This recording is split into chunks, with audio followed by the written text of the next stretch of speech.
for dinner. So stick with me, and I'm going to show you some tips on how to make a quick, easy risotto, something comforting your family will love. It's easy. You're not standing over the stove for hours and hours, stirring and stirring.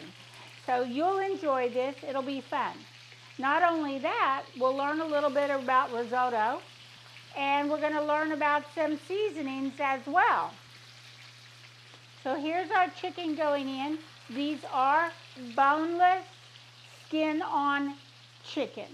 And I'll talk about all that in just a minute. But right now I want to get back to the risotto. So here we go. Risotto, we've cooked before. I think maybe once. We did some with some shrimp during the spring or summer. But this is risotto. But the actual rice we're using is arborio rice. That's the kind of rice. You can also use bomba rice, any of the short, flat grain rice.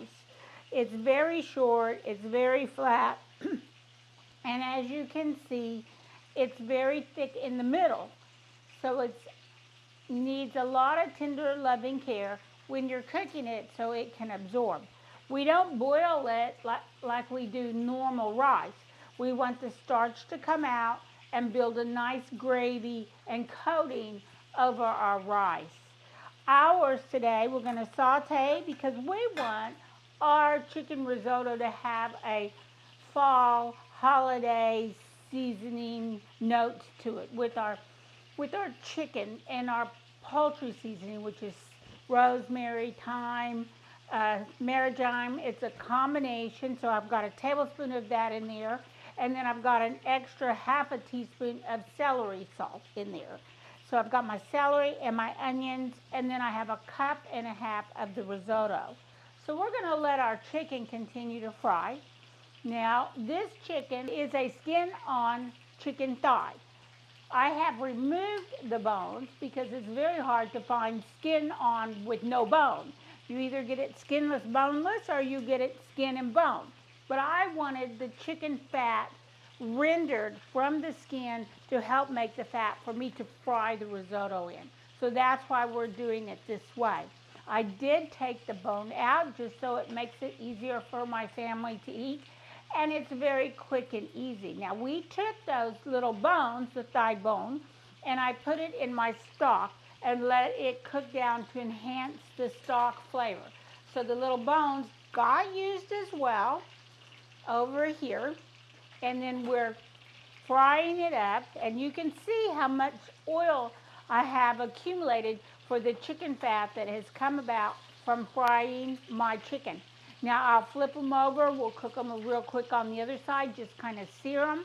They are going to go on the cookie sheet, and then they'll go into a 350-degree oven and finish cooking.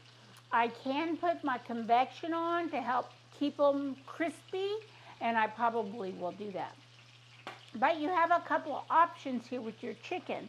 If you want, you can cut it up in little cubes and put it into the risotto and stir it all in so that you have a one-pot chicken vegetable risotto dish. Mine is chicken on the side of the risotto with some green beans over on the other side. It's just the way my family likes it. So you can do it either way, but we're going to flip these over and move on. I also want to point out that I'm using my large stainless steel skillet here. It's heavy-weighted stainless steel.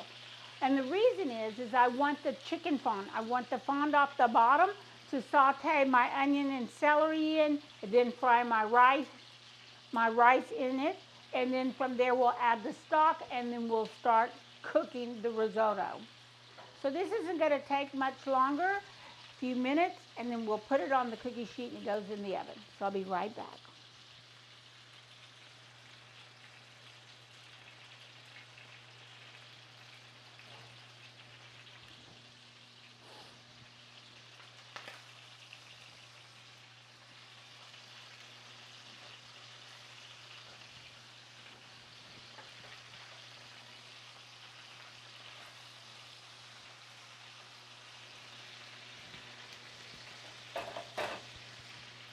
Okay, so I think my chicken is ready to come out of the skillet, and I'm just going to put it on this cookie sheet. and it's lined with the non-stick foil. And then this will go into the oven on 350 and just continue to cook while we're frying our vegetables and cooking our risotto. We will keep an eye on it. We'll temp it when it's done. I'd like to see a good, 185 on these thighs in the thickest part. And I want the skin to be good and crispy.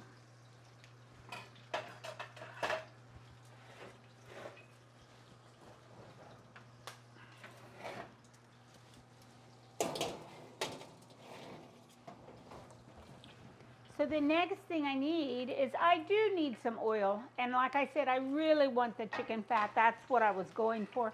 That's why we are frying the chicken off. And I have my little pan here.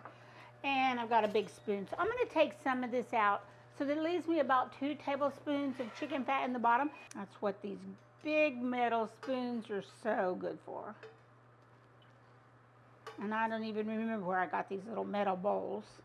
But they can hold the high heat of this oil. There we go, that looks pretty good right there. So my skillet is very, very hot. I'm gonna leave that to sit for a minute, and I'm gonna throw in my celery and onions. That's what we're going with. I'm not adding any garlic to this. You could if you wanted.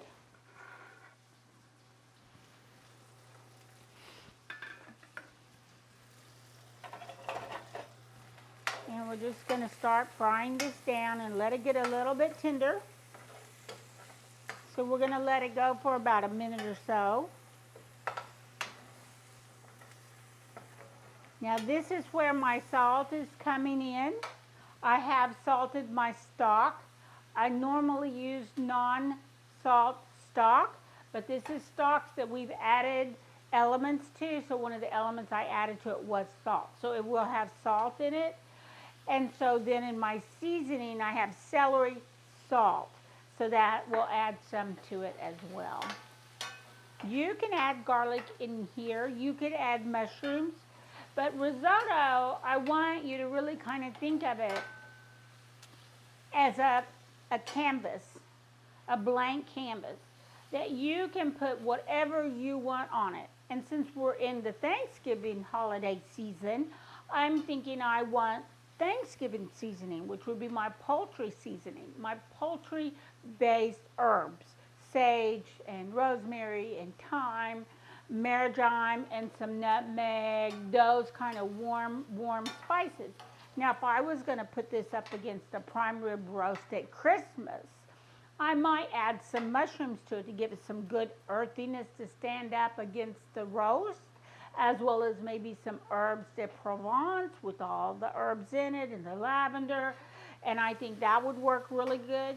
If I was doing this for maybe in the summer months and we are doing shrimp or fish, I think I would go totally citrus.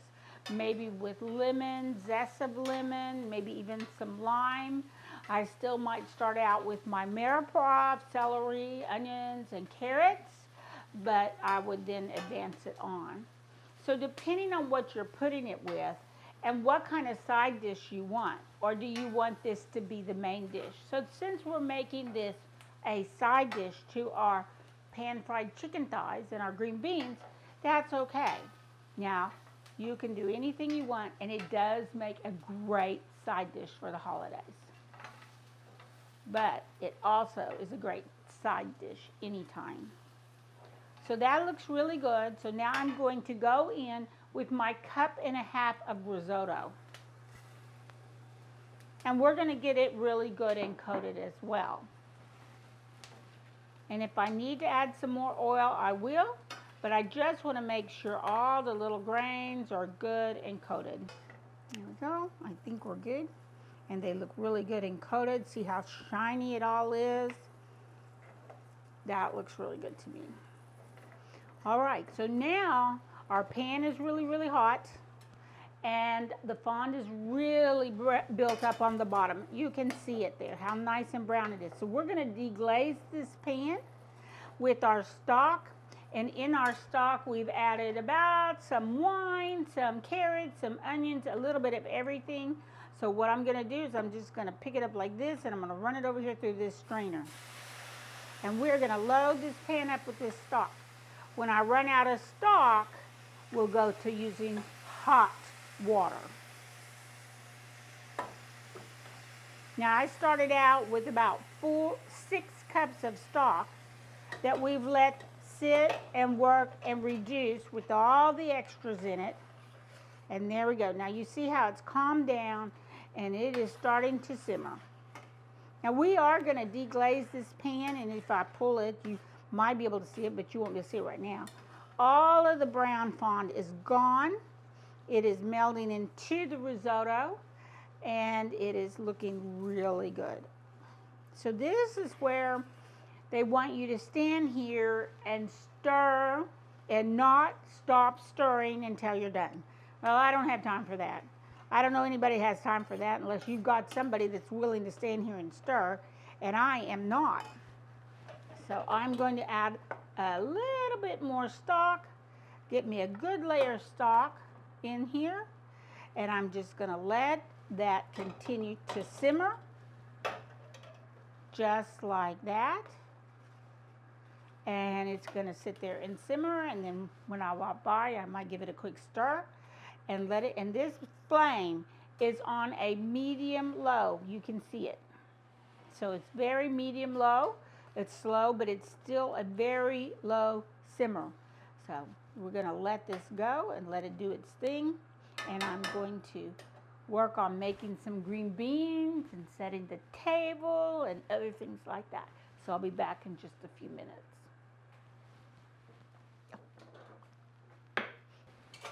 So here we go. You can see, look how clean that bottom is. And all my stock is gone.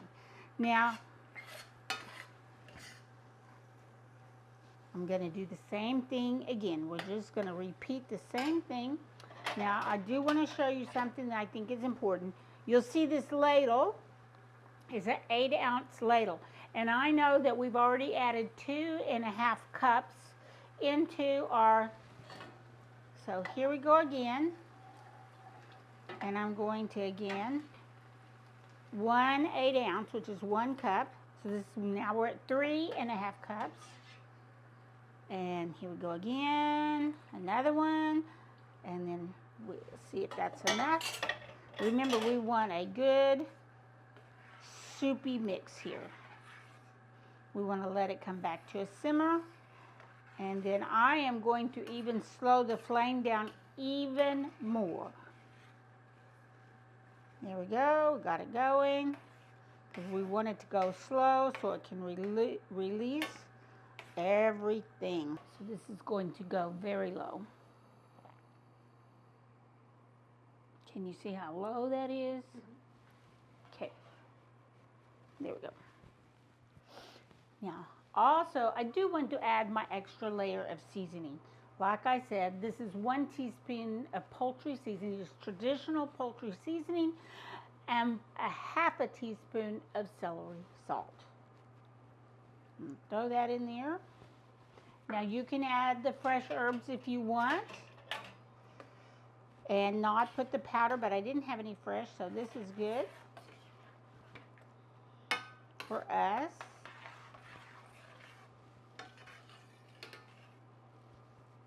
That is looking so good and smelling so good too.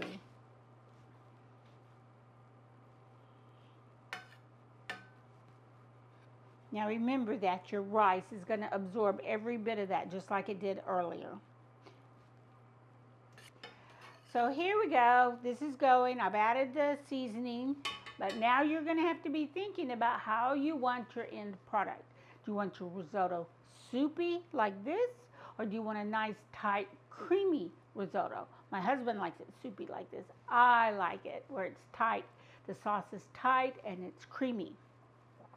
So we'll talk about that when we get there, but in the meantime, I'm going to put my spoon down. I'm going to leave this to do its thing, and I'm going to go and grate me some fresh grated Parmesan. I need that to finish it, and so I think a good cup will do me. I'll be right back. Now look at that chicken, how nice and crispy. I don't even have to tempt that to know. I'm just going to let that sit and let it rest. It's going to soak up a lot of that juice right back into the chicken. I'm going to let this go for a little while and I'll be back. I tasted the rice already, so it is not al dente. It's nice and soft, and our stock has evaporated and been absorbed into the rice. See how it tastes. Tastes like Thanksgiving. Oh, it tastes so good. So now what I want to do is I'm turning this flame off. I'm just going to turn it off, turn everything off. And our chicken is ready to go. So now I'm just going to stir this rice around. But I'm going to add our cheese in.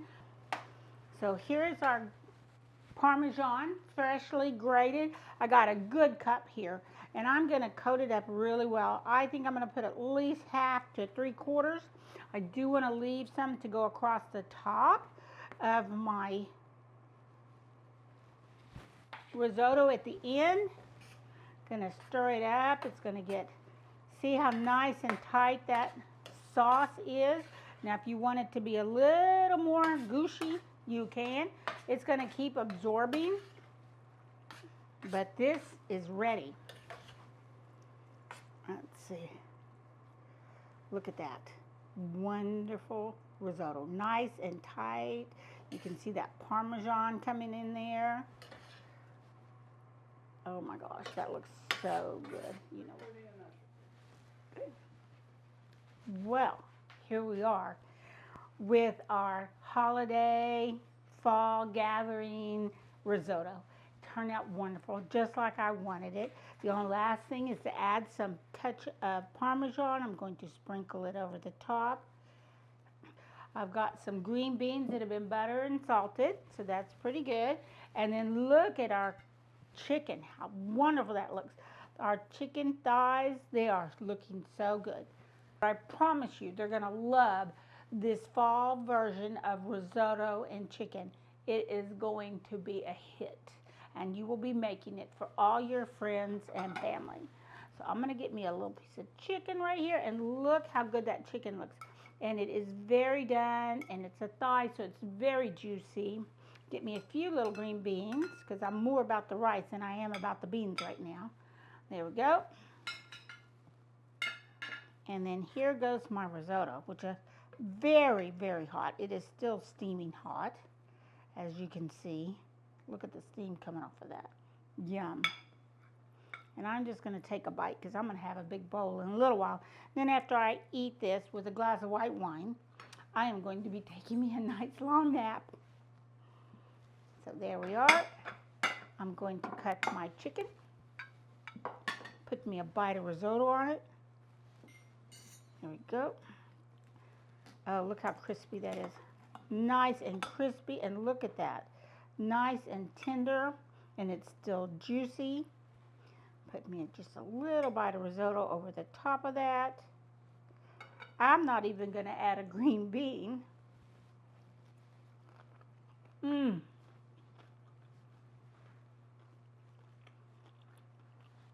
That is the perfect texture with the crispy skin and the risotto all together with the sage and the herbs and the celery.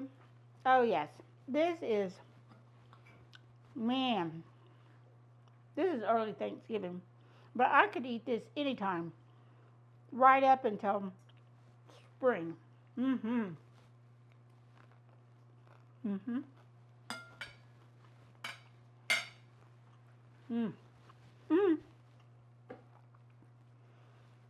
You give this a go. I bet you're gonna like it.